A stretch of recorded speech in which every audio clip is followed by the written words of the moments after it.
Hello and welcome to what I like to call Music Made Simple. Now this is the first video in the rhythm section of, this channel. And we're going to be starting off with what I like to call the hierarchy of rhythm. Now what it is basically like a hierarchy of the notes and which get like what value. So at the very top we have the whole note. Now in 4/4, a whole note equals the whole measure. And that can be broken into two half notes. So each half note is half of a whole note. Now those half notes could be broken down into quarter notes. So for each half note are two quarter notes, which means there are going to be 4 quarter notes for every whole note. Now this is starting to get to be a bit much because it's breaking down into a lot of them. But just think everything breaks down into 2 of the next lower thing. So quarter notes will break down into what are called eighth notes. Now there's 2 eighth notes for every quarter note. So there's going to be 4 eighth notes for every half note and 8 eighth notes for every whole note. Sorry, I had to think for a second. And the last thing that we're going to break down into are 16th notes.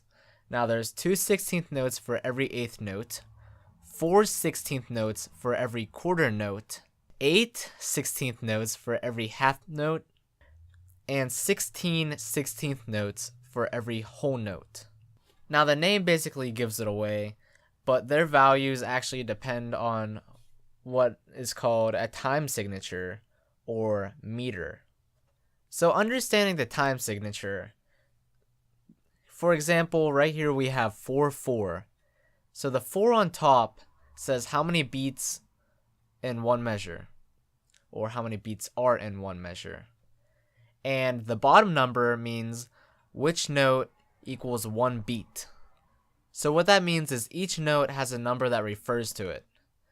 2 would be half note, 4 would be quarter note, 8 will be eighth note, 16 will be 16th note, 32 will be 32nd note, and so on.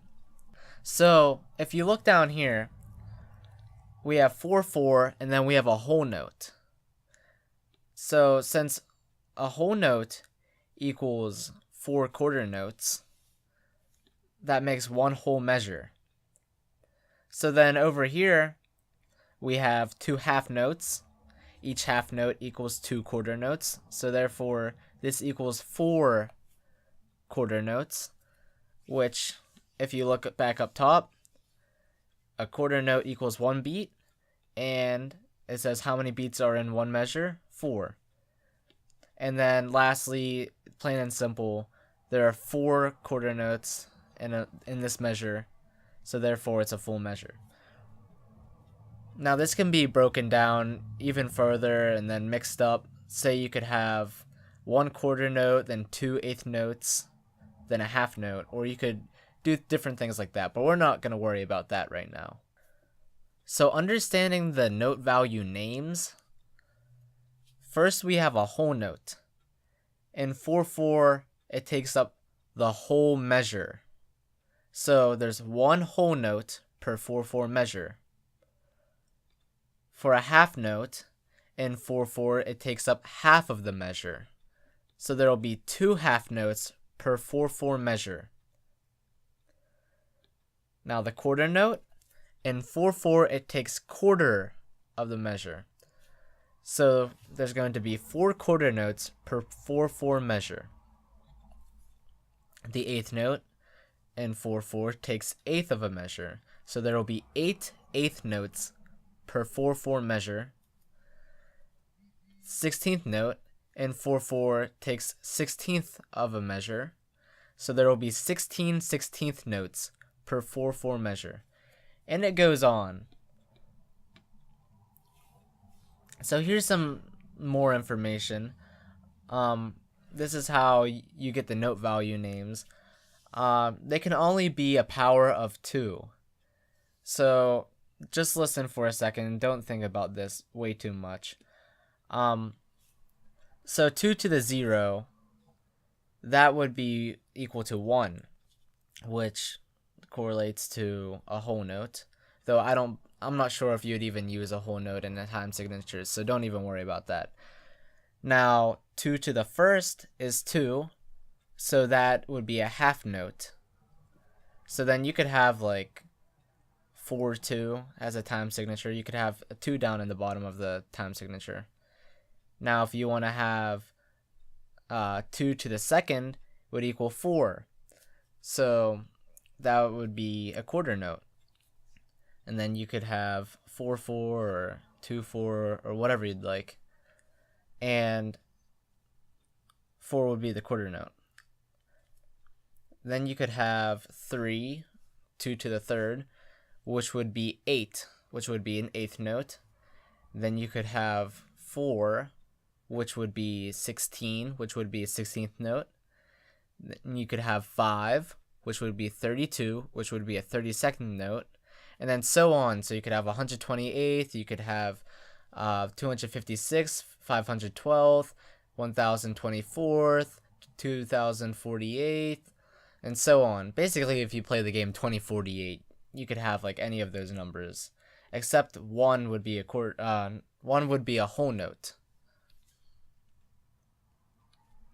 So that's the basics for understanding the names of the notes and sort of how they're valued.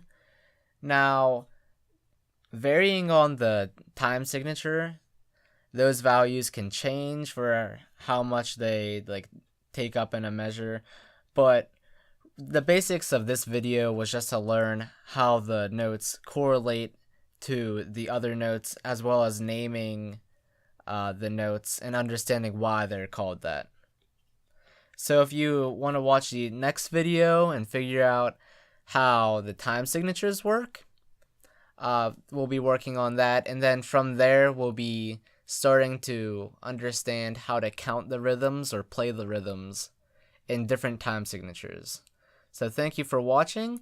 You can click that treble clef, the wiggling thing right there, if you'd like to go and start learning about naming the pitches or note names, or learning key signatures and different clefs. So that's more of the melodic side. Or you can click the quarter note to continue learning the rhythmic side of music. So thank you for watching. Please hit that like button if you liked this. I hope I was sort of clear. I know I threw some like crazy information at you, but it'll all start to make sense once you start doing this more and actually trying it for yourself. So thank you for watching. I hope you liked it. Please like and subscribe, and I'll see you later. Thank you.